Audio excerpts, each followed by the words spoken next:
It's good to see you again, Bruce, and our dear listeners, viewers, fans Actually, worldwide. you can't actually see them, Raj. I can see you. You can, but you said it's so good to see you, viewers and listeners. That's right. We can't see either of you. That's good. We know there's, I think Doug's out there. Hey, Doug, good to see you. I don't know when We you're love watching you. We this. miss you so I much. was actually in your neck of the woods last week. I flew into LAX and thought about you. I'm like, I was right there in the Hollywood He belt. was in our neck of the woods a couple of weeks ago. That's right. He was in Chattanooga doing a gig that looked really And I intriguing. couldn't go to it. I wanted to. I was Right. like, I wish I could have been there.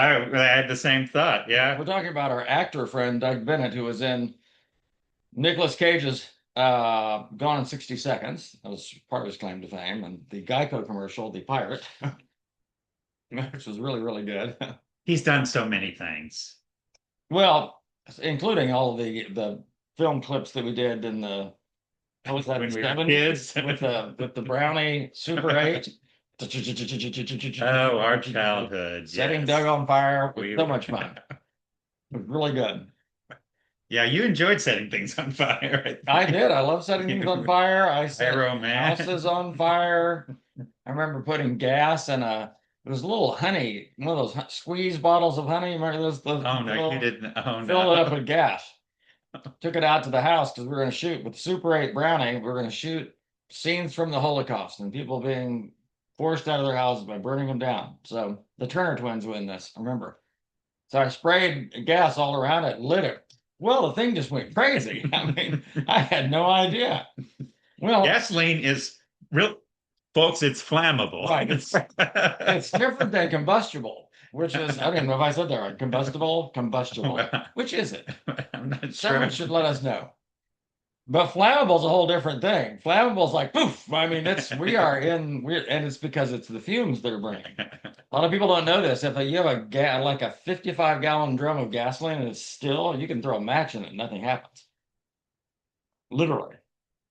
But you stir it up a little bit and get the fumes going, Really? it's going to be a problem. Yeah, it's crazy. Huh? It is not the liquid that burns. It's the fumes off the liquid. So the mixture of oxygen and Mhm. okay. Thus flammable. All right. Because like diesel fuel is I just not learned something. Okay. flammable, but I think it's combustible. Now I gotta know. I'm like, how do you say that word I've been saying for years? It seems like it would be combustible. I think that would be it. Combustible? Combustible. No, combustible. Combustible? Yeah. That just sounds wrong. I think it's that. I think you're right. If it comes out of right or wrong, it's usually Roger is right. That that would be a mistake. I like the sound of it, but it would be a mistake to lean that direction. So we've had an interesting, 3 weeks.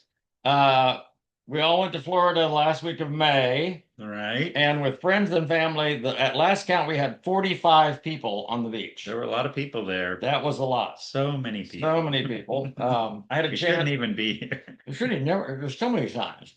I had a chance to baptize two of my adopted grandchildren. When I say adopted, it's Mark and Wendy's grandchildren in the Atlantic Ocean, which was super cool. I did that for Daisy like 3 years ago, 2 or 3 years ago. Yeah. And then Oliver, I almost want to say Oliver Twist. Oh, It's a great name. Oliver and Jude. Oliver. Oliver. Wanted to be baptized. That was a great morning. Then we came back. We did play golf once we were there. I'm not sure if you can call it golf. We played something similar Yours to resembled golf, golf a but little, not but quite. But not quite. I have never played something that could really accurately be called what the founders of golf intended. No, I think what you were playing was Jolf. What is that though? Is that the soft G? Jolf. Roger plays Jolf. I played golf. It's a I very was different thing. playing Find the Missing Ball. That's what I was playing all day. Actually, no, it wasn't that hard because the missing ball was about 10 feet in front of you. Well, you really caught that one, Raj. Where is it? I never saw it. Well, it's 10 feet in front of you. Oh, that's why That's why you never saw it. You were looking I up. was I was way too You were optimistic. fantasizing that it was airborne somewhere, and it was not. See that trench actually for this 10 feet? That your ball left You that. drove the ball into the ground so hard, it was not. You need to repair that. That's called a cold top. You cold topped it right there. Thus my golf shirt that says panic on it. I just think that's great. Like, if anyone's ever putted a green at Augusta, I'm sure they've felt panic before. I have not, but maybe one of these days I'll get to. Then we got back Saturday night, and then Sunday morning I flew out to California into Doug Bennett World, LAX, and then drove to Ojai, California, which is beautiful. It's above Santa Barbara. It's this beautiful little town in the Ojai Valley that's very eclectic. It's like a boutique town. Like if Okay. there was ever a boutique town, this is it. Like boutique everything. It's just like the whole city's a boutique of eccentricity. What does boutique mean? Um, very niche, very specialized, very artsy community. Okay.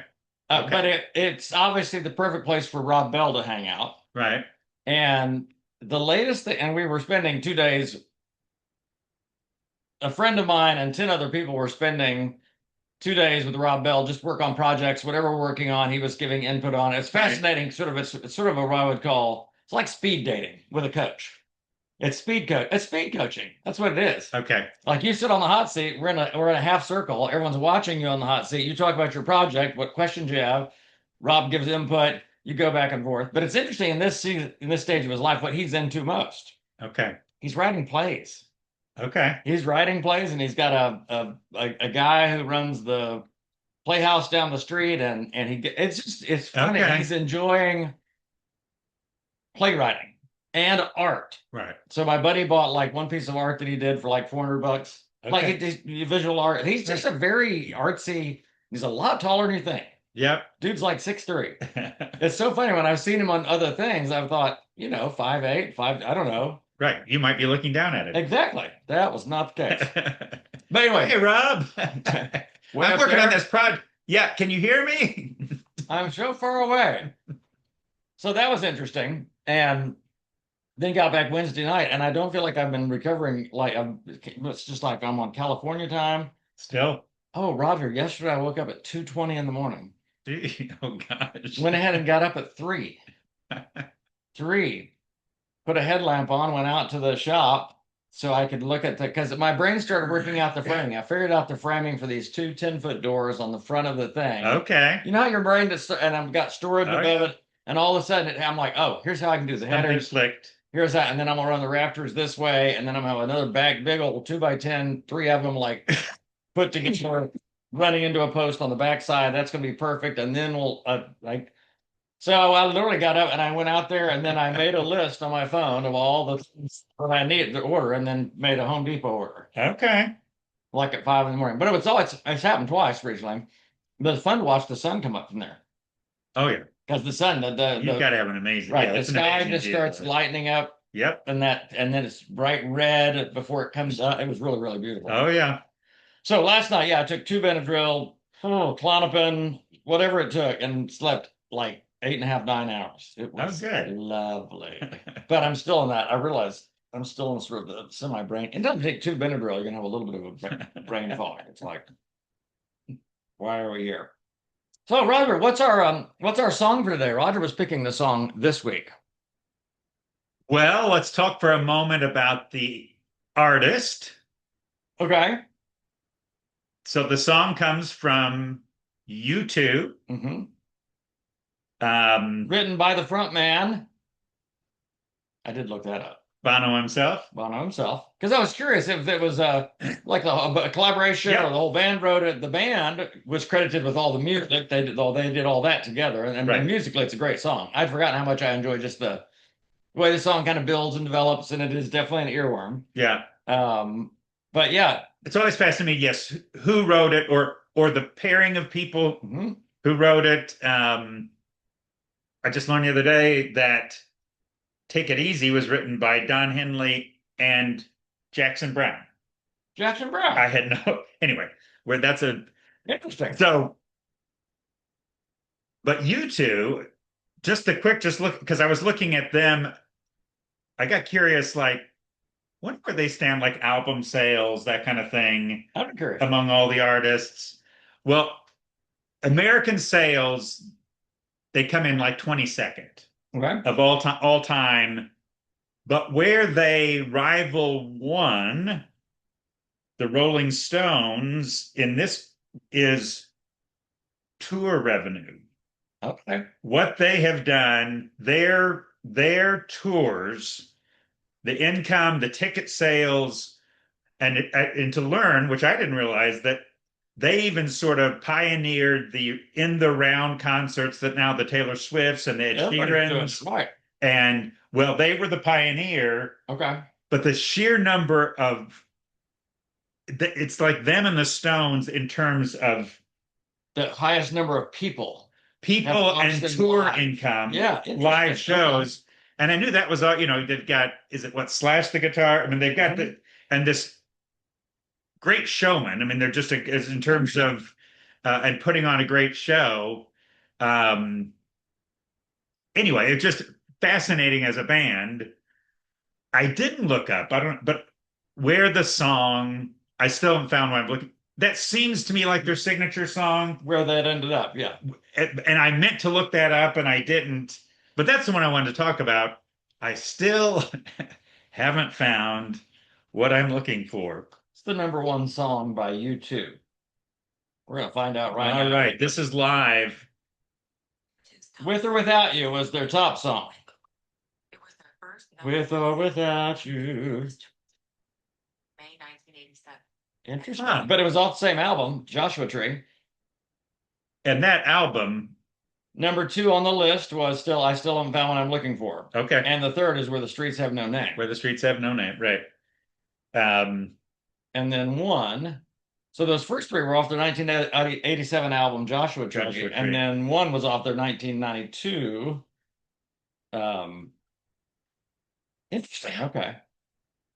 Yeah, so that song has got a lot of moving parts in it. Yeah, It starts with I'm only to be with you. I'm looking for you. I'm climbing mountains. I'm crossing rivers. to be with you, To right? be with So, you. so, So so, I'm trying so to figure out who you is. the looking for is a you, it seems. Yeah. Well, but then it seems to change. Then it seems to change, right? So Exactly. second verse, we get into what I would call sexual love and desire and Yep. honey lips and burning desire and the touch of another person. And so it's like, oh, I'm looking for this almost like sexual fulfillment, Right. this romantic love. And so if you type like, oh, he's looking for the girl, he's looking for the right, life partner, and then it switches again to something much deeper. Yeah. And I wonder if I was listening to you, like if at some level it's an encapsulation of Ecclesiastes or Solomon, who I think could have sung, I still haven't found what I looked here That's and I looked here. probably a better looked here. title than Ecclesiastes.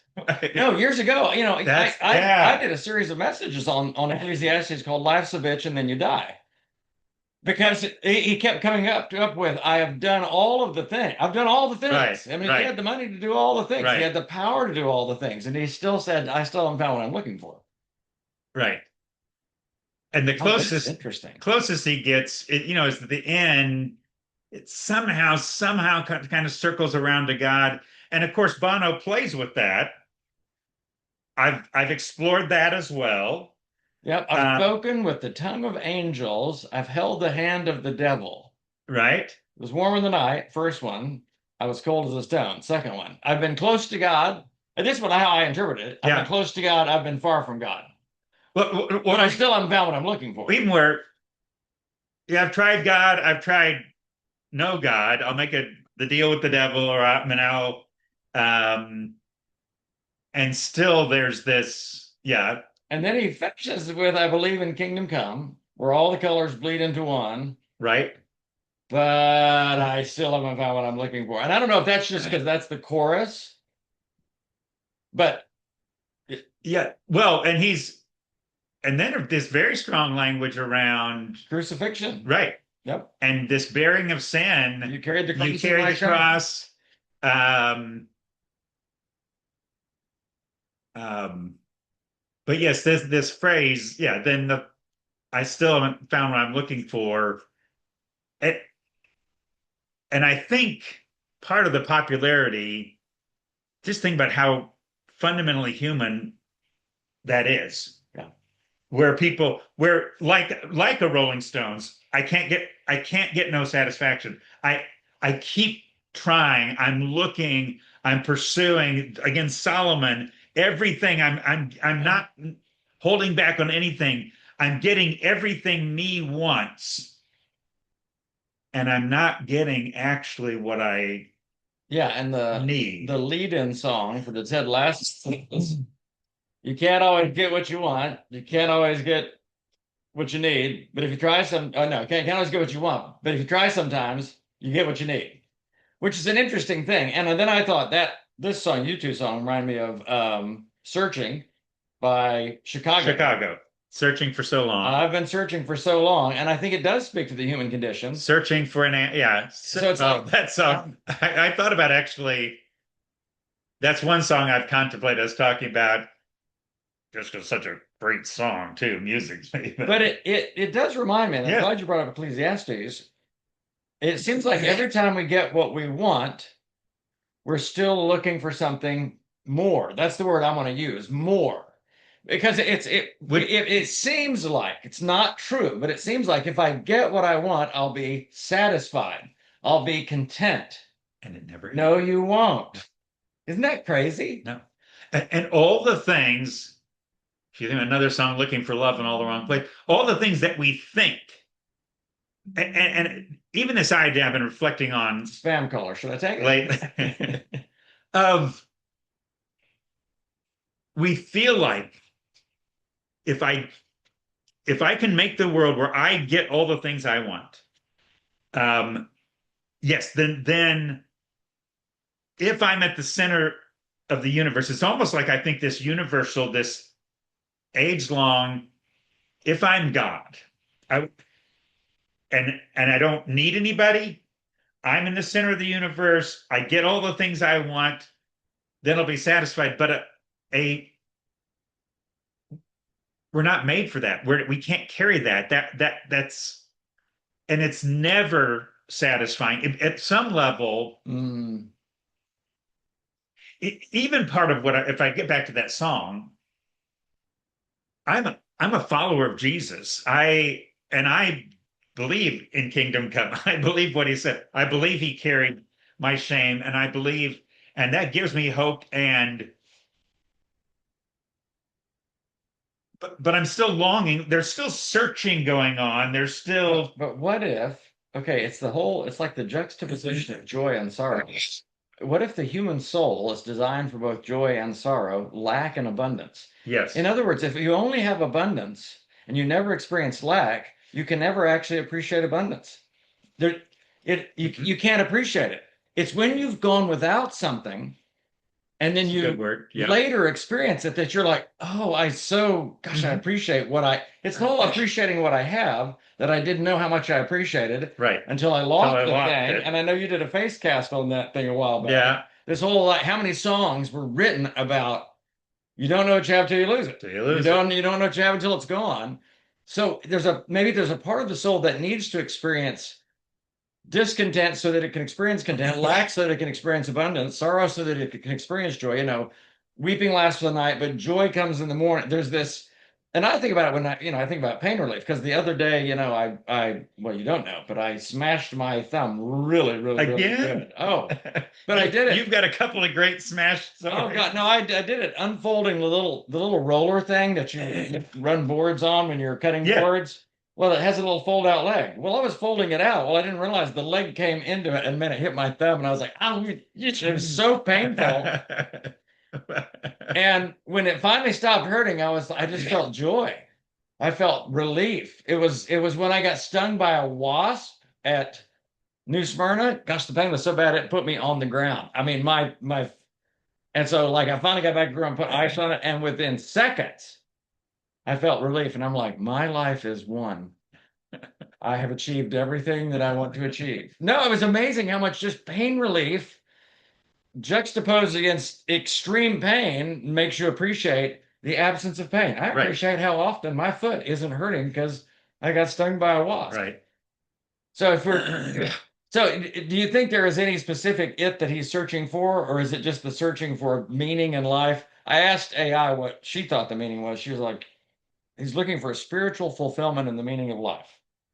See, and I think at some level, I wonder if it's home, um, where like here, we'll never be fully set.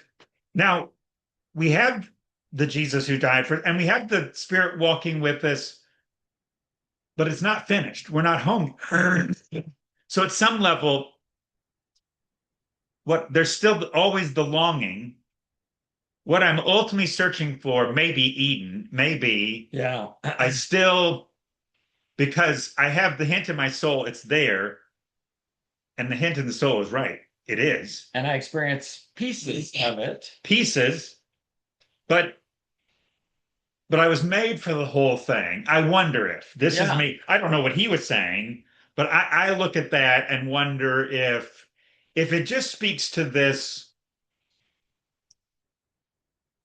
I mean, was it Augustine who said our hearts are restless till they find their rest in thee? But there's one kind of rest now, and then the writer of Hebrews would talk about, oh, but there's a coming rest. Yeah. There's a final rest that is complete, where there's not. Where we're no longer restless. Yes, good. So the other What's another take? Oh, yeah, there's the parable that came to mind was when Jesus said, he said, let me tell you what the kingdom is like. So, because he references the kingdom and he believes in the kingdom. right. And I always, and this is because there's certain things that I believe and there's certain things that I know. I always, my argument is what we believe and what we know are two different things. We know things by experience. We've Hmm. experienced them. I know that. There's all sorts of things I believe theologically, even about kingdom come, Hmm. that is just fascinating. But Jesus says, let me tell you what the kingdom is like. And he gave a lot of parables about the kingdom. He's always teaching them about the kingdom. But he says, He was kind of obsessed with that a little well, bit. he was, and It wasn't but healthy. it's a fascinating story.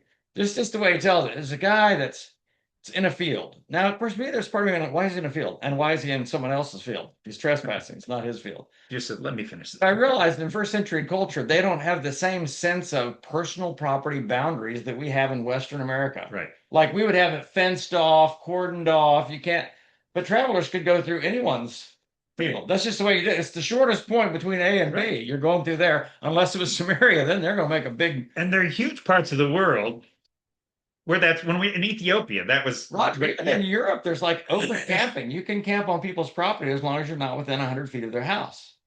really. Isn't that crazy? And that's not all the European countries, but some That's of them. It's just fascinating. Yeah. fascinating. But the idea that hospitality was the norm, Right. not it was a given versus there you had to gain permission. Right. Anyway, so there's a guy in the field. Well, apparently he's digging. He's setting up a campsite. That's all he's doing. Could be now. Yeah. Great. That, and again, I always try to think: what did the first century hearer hear? What picture did they see in their mind? Right. So yeah, maybe he's digging. He's digging. He's going to dig a fire pit because he's going to make camp there. Yep. So he's digging out a little fire pit. Well, he finds this treasure hidden in this field, like it was buried treasure, and he's like, "I want this. I have found what I'm looking for." And then Jesus, the funny part, Jesus says he reburies it. He goes, sells everything he has to buy that field. Right. Jesus said, that's what the kingdom of God's like. What does that tell us? I, it, so I had a moment last week where I prayed the prayer. It was a Davidic prayer. I said, return to me the joy of my salvation. Hmm. Just the joy of my salvation. There was, I think for me back in 1990, 99, somewhere in there, and certainly by 1995 when we moved to Huntsville, I had found the treasure hidden in a field, the kingdom of heaven, I sold everything and we moved to Huntsville to plant just one more seed in the kingdom of heaven, Hmm. right here in Huntsville. And I remember the joy of that, the unbridled, what's the word? I had so much energy for that. And I don't even know if it's aging or what's going on, but I don't feel that way about anything anymore. Mm. You know, I'm not quite where Ecclesiastes was at the end of life, Yeah, like when desire is no longer right. stirred, but it's definitely not stirred at the same level. So I'm like, I want to get, I don't know, I want to get back to the joy of the kingdom because I have found that. And when I came down to what we're all searching for, when it gets to meaning, for me, it keeps coming back to the meaning of life is found in serving others. Hmm. It's the joy of serving others. It's helping, it's caring for, it's No, and here, in other words, when we look at sometimes when we look at Matthew 25 and the people who are sheep and goats, the people who enter the kingdom of heaven, the people who don't enter the kingdom of heaven, it was about the things that they did for the poor and the weak and the yeah, helpless and the sick and all of that. And we see it as a list of things we need to do to gain entrance into the kingdom. And that's not it at all. The person who's a part of God's kingdom experienced joy in all of those moments when they did those things because they said, when did we ever? In other words, it wasn't like this big deal. Think about the people that didn't make it in the kingdom. They made a list of things. I did this, I did this, I did this, I did this. And Jesus said, depart from me, I never knew you. yeah. Like, it's like if Jesus ever says, why should I let you in the kingdom? Number one, Andy Stanley, this is great. He says, don't whip out the Bible. He said, you're not that good. But then the other person that I listened to is the Irish pastor that's getting a lot of traction right now. Okay. Yeah, David loves him. Uh, I know you. Yeah. but he says, if God ever asks you why you should be led in the kingdom, it doesn't start with I. You've you've already gone wrong. That's how it is. You've already gone wrong with your answer. Right. It never begins with I. And I'm like, that's good. Which so I'm in a little bit of a journey of still, still haven't found what I'm looking for. I'm doing so many things that I want to Right. do and wanted to be doing, traveling the world, experiencing new things, speaking Right. places.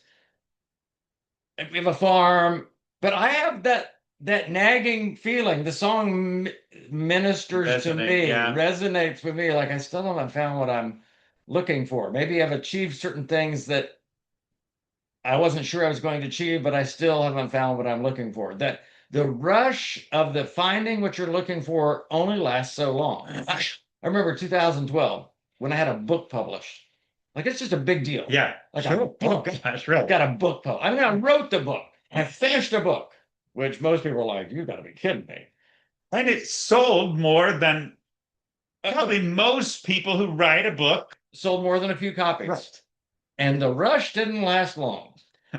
Right. Now, I mean, it's just interesting how now that marking point, what I saw is this great marker in terms of achievement or Right. something that I wanted to experience that I never knew that I would. Hmm. It's not that I never thought that I would. I might have fantasized about it. Right. But then the rush of that just it kind of wears off, and I didn't feel compelled like I need to go write another book Right. to experience that again. I don't know. It's just Yeah. But I'm hearing a theme, and that parable is fascinating, and it's tied to a thought that literally God spoke to me about this morning. I felt like the God of the universe, when he came to our planet, which was enormous in itself, he says the most astonishing thing. He says, I didn't come to be served. I came to serve. God, who is the center of the universe, yeah. who, This is huge. right, he did. So he's getting at, we think being served. He kept telling his disciples, Yeah, the yeah. way the world does it is you get people to serve you. You get your that's great. You want to no, no, don't. He's not. I'm listing a sin. He's saying what your heart is searching for. You're not going to find it in being served. You know where you're going to find it? In serving. You're going to find it, if I'm coming to your words, selling all.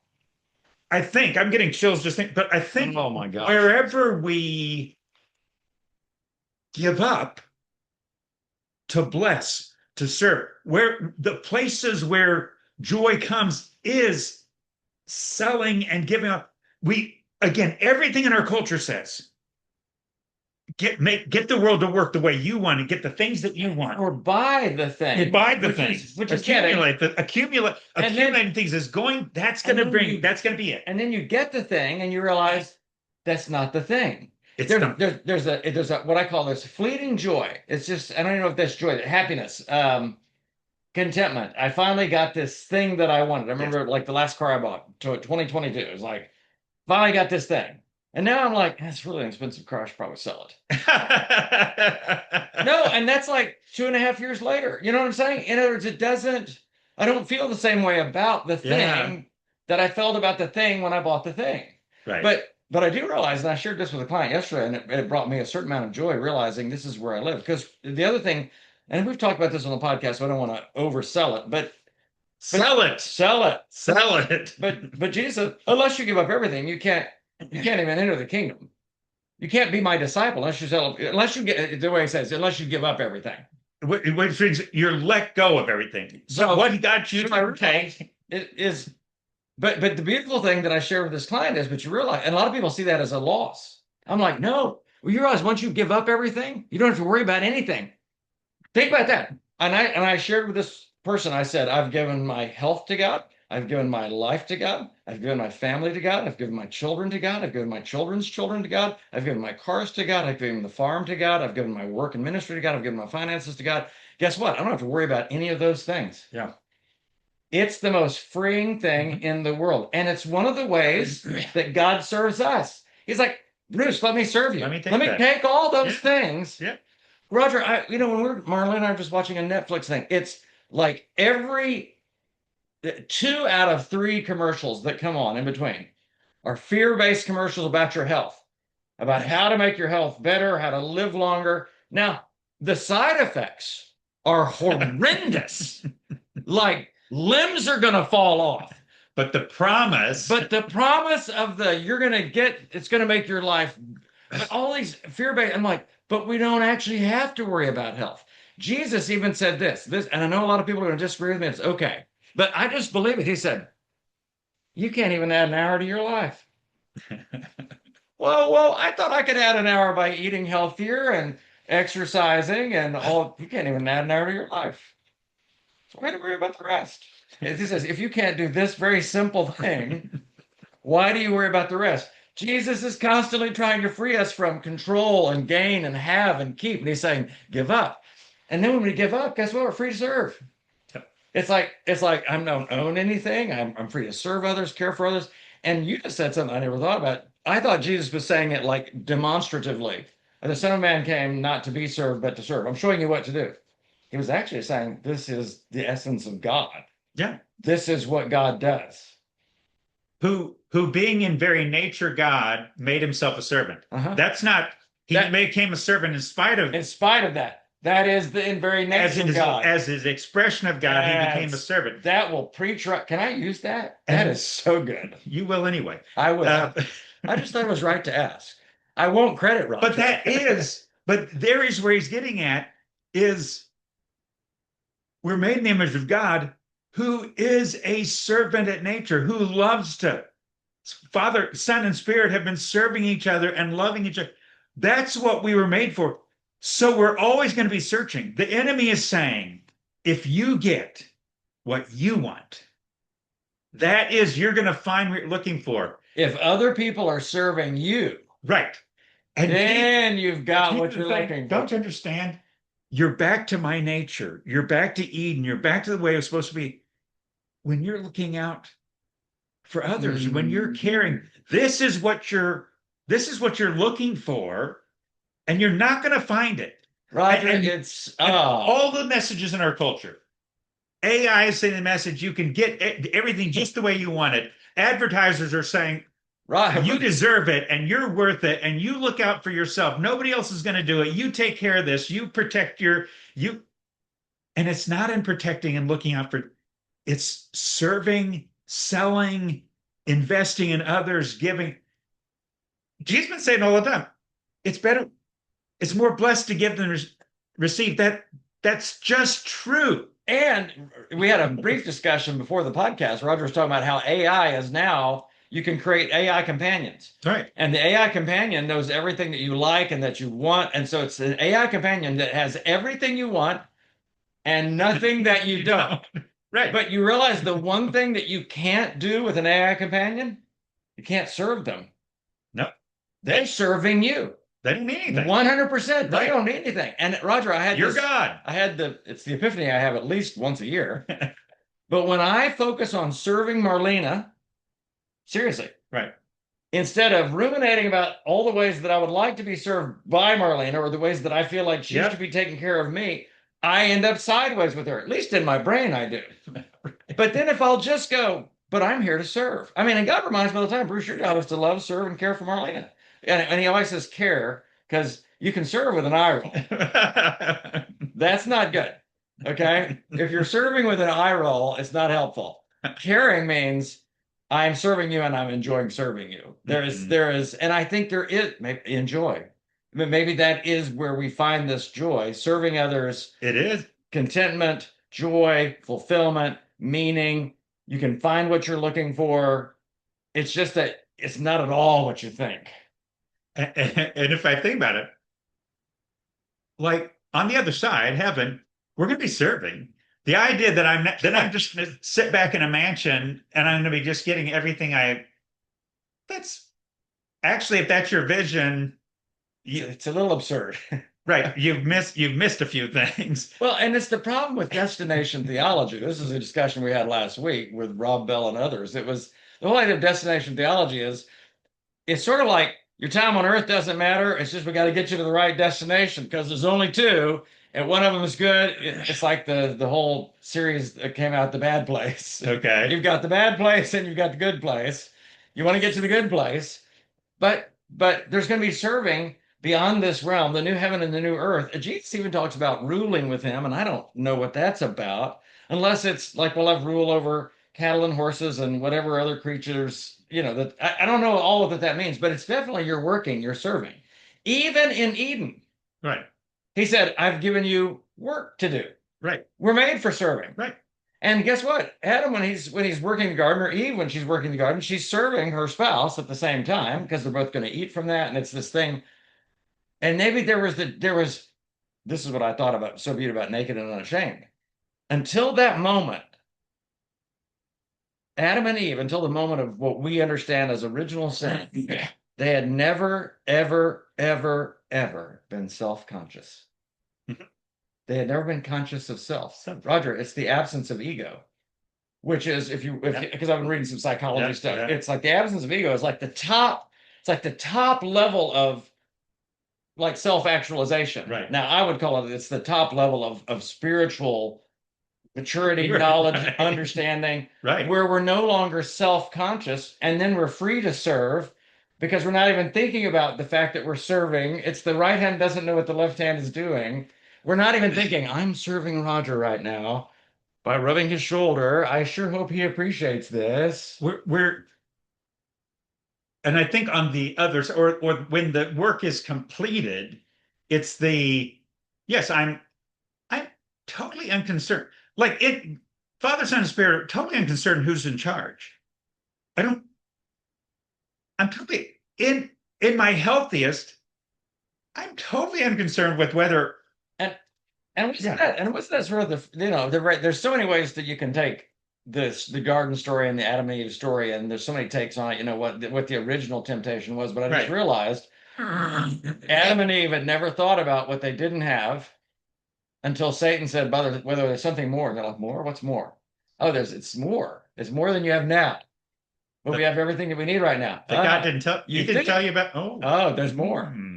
And the knowledge of good and evil is the more that you want, because then you're going to be like God. Can you imagine how wonderful it would be if we didn't have the knowledge of good and evil? Like that wasn't even a thing. Like more never existed. No, Bruce, it's like you said. Perfect contentment. No, you click. So like you don't have the categories of you're in good. You don't have the categories of good and evil. Right.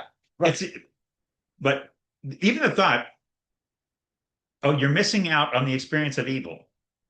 You're missing out on the knowledge of evil. The more you're missing out on, well, that's going to be awful. To be hell. That's part of his cell. Right. The knowledge of good and evil. You can experience evil, and you're missing that right now. Ooh, What's there's something evil? more. There's something more. Let's try That that. sounds very. Oh, we've gone so many We places. have. Have Because, we found what we're looking for? well, I have. I do believe the kingdom is a kingdom of serving. It's a Yeah. kingdom of love and serving and caring for others. And when we find it, we experience joy. I still think in this world that we live in, we're going to experience lack and abundance. It's even like when Paul talked about the secret to contentment, I can do all things through Christ. It comes up on way too many sports jerseys. Has nothing to do with that. But he was talking about the secret to contentment. He said, whether I have less than what I need, lack, or whether I have more than what I need, I can be content. Because I think what he's saying is I always have Christ. I've always got Right. Christ. By the way, there's a great country worship song out right now. Like all I really need is Jesus or something like that. Okay. It's like you can take everything. You can take all it's a country song. But I actually Right. liked it. I'm like, but you can't take Jesus. I got Jesus. No matter what else happens, I'm like, that's good. Right. That'll preach right there to my country music fans. But I do think so part of my prayer last week was I want to experience the joy of finding the kingdom again. I want to find the treasure hidden in the Yeah. field anew so that so that I don't get caught up in the affairs of this world. I was reading the parable of the sower. Of course, if you're reading the Gospels all the time, you're going to hit that one a lot. Yes. But it's like I feel like most of America, most Christians in America, I feel are caught up in what I call the third seed, where and it was the seed thrown among thorns, and it's like uh life's worries, riches, and pleasures. Another place it says the deceitfulness of wealth and the desire for other things choke the word Choke. and make it unfruitful. They Choke. don't mature. And I'm like, I don't want to be that guy. I want to keep growing. I want to keep maturing. Jesus said, listen carefully how you hear. With the measure that you use, it'll be measured back to you and even more. But if you don't use what I've already given you, even what you think you have will be taken away from you. I'm like, that is so sobering. I don't want that to be my story. I want to Yeah. keep finding the kingdom. And even the podcast this morning is part of it. Yeah. Like, yeah, it is in serving others. There is a reason that I even enjoy counseling when I don't enjoy counseling because sometimes it's hard. Oh gosh, yeah. Because But people are screwy. we all are. But there is a certain joy in serving when you do Yeah. that is I'm plugging in my computer because it's about to go down. Yeah, I had seen that earlier. Have you seen that? Your battery was going down, but it looked like we had a decent, it looked like we could make it. What I've learned with this computer is it's like it's like having to pee when you're 62. You go from zero to urgent in about 1 minute. Like, I'm fine. I can drive another hour. Pull over. Have you seen Nate Bargatze's Uh-uh. deal on that? Okay, I gotta look it up. You gotta look that up. Okay, and we need to watch Breadwinner, the only Nate Bargatze movie I think that's out right now. Get out of the movies, Nate. Stay and stand up. I know. I told you, it made me sad that he was in all these things now because he was Stop, the Nate. best stand-up guy I've ever heard. There's so many reasons he shouldn't be doing movies. There's so many signs. So many. We shouldn't even be in Hollywood. Let's face it. All right, so I'll pick a song for next week. I'm in town for a while, Oh, good. like all of June. That's crazy. Ah, A lot of July. I go to Iceland at the end of July, and like the second week of July, I'm at Speak Up Conference in we Michigan. take a trip the third week in July. So, You're not going to see a lot of us in July, but you're going to see a lot of us in June. oh, Like it or not. you're gonna love it. We're gonna have some great material. Well, I think today was one of the best we've ever done. Well, but others are gonna top even this. Which means it's probably not recording or the sound isn't on. You just had to say it, didn't you? Well, sometimes it's best to call it out when you feel like it's a possibility. So until next week. Oh, wait, let me turn the microphone on now. There's a next week. Never really checked to see if it was on. Oh, it is on. See, look, it's doing its thing over there. All righty. We will find joy in serving others, and in doing so, you find the treasure hidden in the field. and you can say, I have found what I'm looking for. Bono.